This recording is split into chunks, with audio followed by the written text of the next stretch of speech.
Biyahe para sa mundo.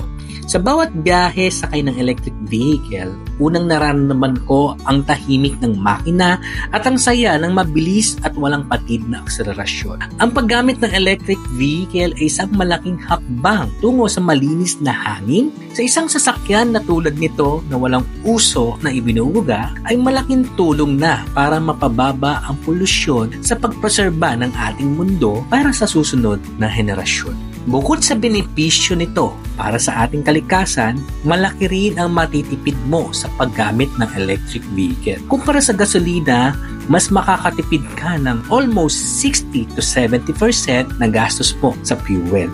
Malaking tipid na nagbibigay sa atin ng mas malaking pagkakataon na mag-invest sa mga bagay na may malaking pakinabang para sa ating hinaharap. Isa pang malaking benepisyo ng electric vehicle ay ang mababang maintenance cost. Hindi mo na kailangan magpa-change oil, bawas na rin sa ating mga gastos. Tandaan na ang electric vehicle ay hindi lang magaan sa pulsa, kundi magaan din para sa ating kalikasan. Dahil sa tahimik na operasyon at kawalan ng vibration ng makina, napansin ko na habang naglalakbay o bumabiyahe ako, ay nakakapagnilay-nilay pa ako.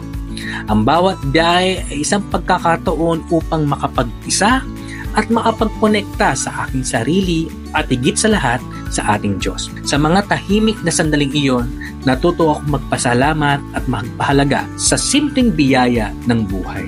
Sa paggamit ng electric vehicle, hindi lang tayo natututo ng mga bagong ruta, kundi pati na rin yung mga bagong aral katulad ng pagtitipid, paglilinis sa hangin, pagpapahalaga sa kalikasan at sa mga kabang na makakatulong upang mapanatili natin ang ating mundo para sa mga susunod na henerasyon. Ang scooter na ito na aking ginagamit ay ang TBS iQS, isang electric scooter na may kakayahang maglakbay up to 100 kilometers in a full charge at kayang umabot sa bilis na 70 kilometers per hour.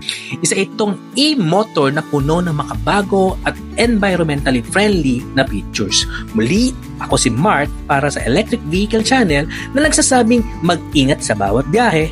Go EV!